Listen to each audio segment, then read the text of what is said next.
Okie dokie. So, for our second recording for today, yes, we're doing 2 today. Maybe 3 or 4. We even have a video from last night where we had to climb a tree and rescue a cat. Yes, the kitty got tangled in the tree because she fell. And then her leash got wrapped around the branch and we had to climb the ladder to get her out of the tree. So last night was quite entertaining. And it's been a long day.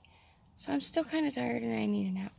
But however, we're going to do a little community beautification today because we were asked to by one of our nice neighbors. So she asked us because she bought some plants and unfortunately she's having some problems. Her back is hurting her. She's an older lady and she asked us if we could go ahead and plant them for her today since her back is hurting, but she wanted to get them planted today.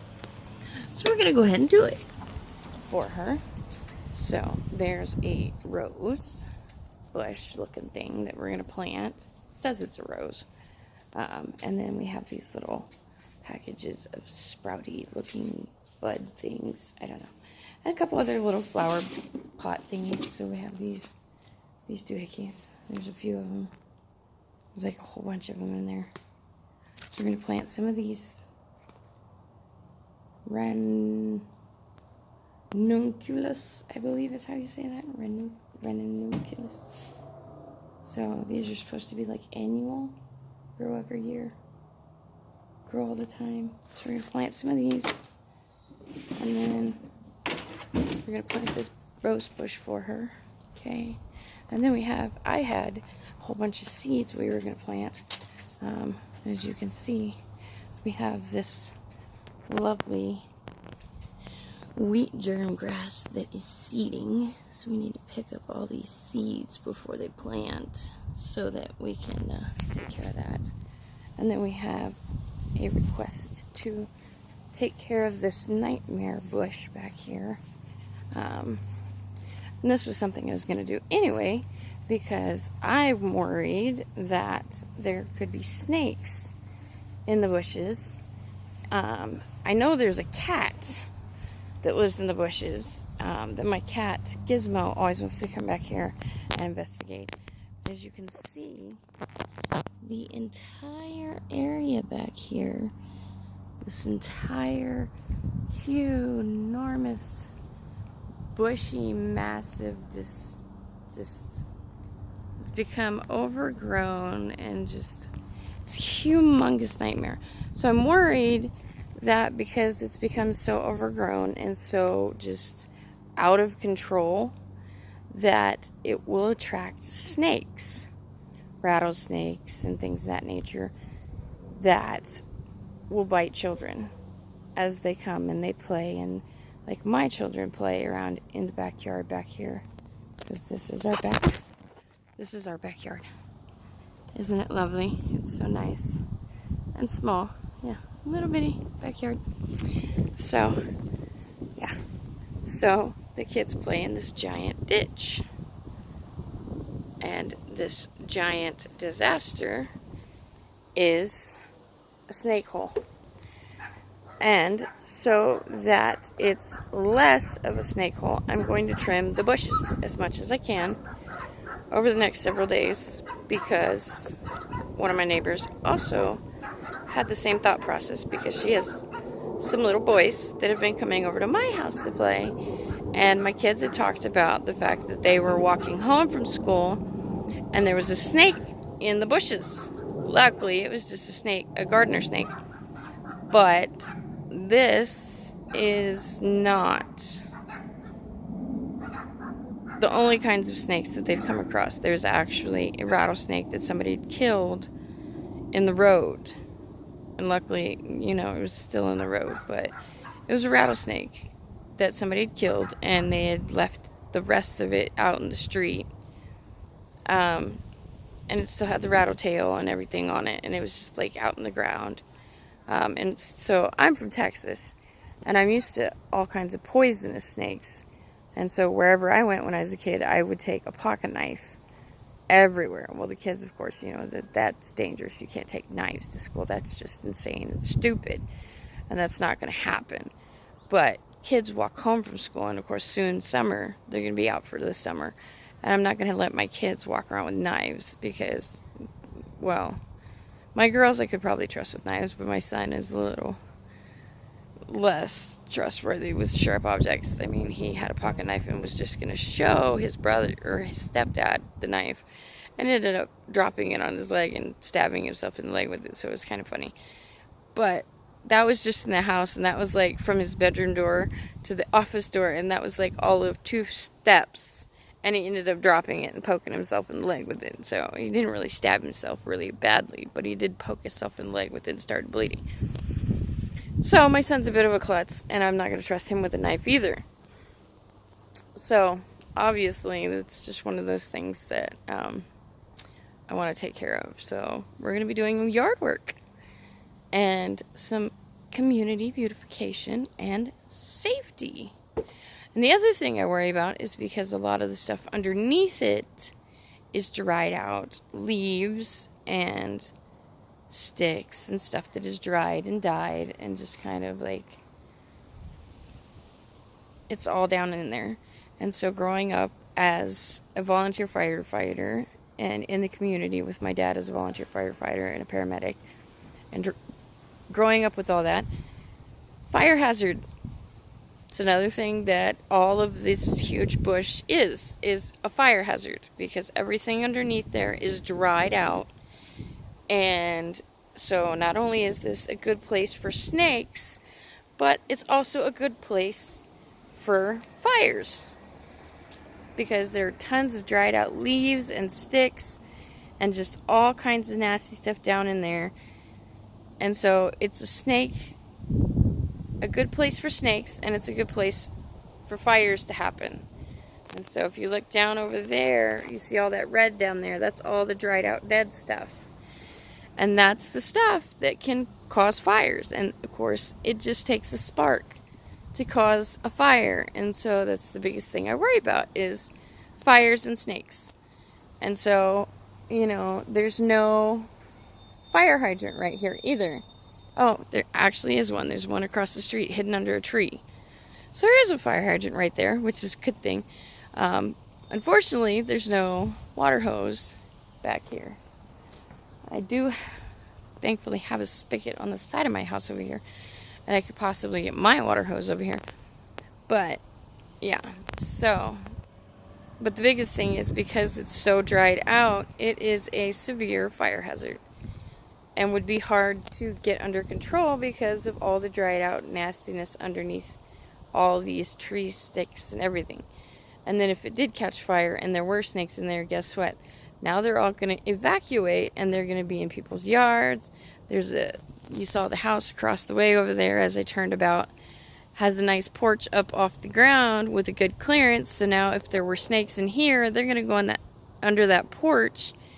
They're going to go in my yard. I have nowhere for them to hide except under my HVAC system. And oh my gosh, that would be a disaster, because then they could get up in the HVAC and then, oh yes, that's another story for another time. Well, I guess I can just go ahead and tell it. My dad, we had this instance where, okay, so this squirrel got in our HVAC system, and it exploded. So it got in the system and it got electrocuted, and the thing went boom. Like, you never know that hair and everything can become like knives and daggers. So animal hair can become just as sharp as metal when it is electrified, I guess, or when it does something like that, as violent as that, like an explosion, because it cut through our entire HVAC and everything. So I guess the little monster had been chewing on the electrical wires or something while he was in the HVAC system. So, like, you know how you have the top on it and everything? I guess our top had a hole in it. The wires on the top had a hole in it. And he had gotten into the actual system and was chewing on the wires during a storm we had. And so when he got electrocuted, it was just like, And yeah, I know it's all gross. But the hair had, like, were knives and had cut through the system, through the metal in the system. Like, they were seriously, like, sharp objects because of the force in which everything had become. Like, it really was. It was like they became knives. And so it was, my dad told me about it, and he said, you know, I had never thought that something like that could happen. The animal hair, something so soft and so fluffy, could become sharp projectiles that could cut through metal. But they did. It was the weirdest thing that I'd ever heard, and I couldn't believe it. So I got to see the aftermath. Like, he'd cleaned out all the gross stuff. But I got to see, like, the damage. And I was like, there's no way that a squirrel's hair could do that. But that's what he said. He said the squirrel's hair was what had done all that. And I'm sure, of course, there's probably more than just hair. But, you know. Anyway, that's not the point. So, creepy crawlies, snakes, squirrels, lizards, cats. There's a cat that lives in those bushes. All the different stray critters, mice, rats, anything that is living in those bushes, if they catch fire, they're going to look for a new place to live, which could be in your house. So, when you have bushes like that, or any kind of bushes, you want to keep them trimmed and up off the ground so that when they dry out during the winters and stuff, you want to make sure that they're not going to drop all the leaves and things on the ground and cause a fire hazard or a nice habitat for snakes and rats and things to find a place to hide. Because, again, if they catch fire, then it's right there. And that's another reason why I never want to have bushes next to my house, because then I worry about the snakes being that close to the house. So these things worry me because, of course, I worry about the snakes. You can't see the ground underneath any of these bushes. And then around the bushes, there's like some rocks and stuff surrounding them. But they're so dense and so completely overrun and not taken care of at all that you can't see inside them. You can't see under them. You know, it's just a horrible breeding ground for snakes. And fire. They're a huge fire hazard. So if you have bushes, just make sure you try to keep them trimmed up off the ground so that snakes and rats and all kinds of the nasty critters don't have a place to hide under them and make their home under them during the winter or even during the summer and the hot months. You know, yes, they can still be shade for your animals, like your cats and your dogs, and they could still hide under them when they want to hide from the sun, but then you can still see your animals and see that your animals are safe. And then if your kids are walking around outside, you know that your kids are safe, and you know that there's not going to be a snake or something out there hiding, waiting for them, because you can see around all the plants in your garden, and you can see that there is not a snake or some kind of something out there waiting to get your little kid or your grandkid or somebody else's kid that might wander into your yard because their basketball or whatever ended up in your yard during the summer. So I'm just saying, like, from my perspective, please, please, please, because I have older kids, but the younger kids, they don't know. They don't know. And I try to tell my kids to stay out of other people's yards. Please, please, please, try to keep your bushes and all that stuff trimmed up off the ground so you can see underneath them. And even especially older people, because that way you don't have to get down there or you don't get bit. And then you end up in the hospital because you got bit by a snake. You know, if nothing else, then, you know, ask a nice younger neighbor like my neighbor asked me, because I have no problem whatsoever taking care of these bushes for them because I'm younger and I can do that. I have no problem doing it because my kids could be in danger and the grandkids of these people could be in danger, and I will take care of it because I am a good neighbor and I have no problem doing it. So for now, Ice is out because we're going to go do some good neighbor stuff and take care of some things for my kids' safety and for the neighborhood, and we're going to make everything look pretty. So like and subscribe. Take my advice if you want to keep your neighbors and yourself safe, and we'll see you next time.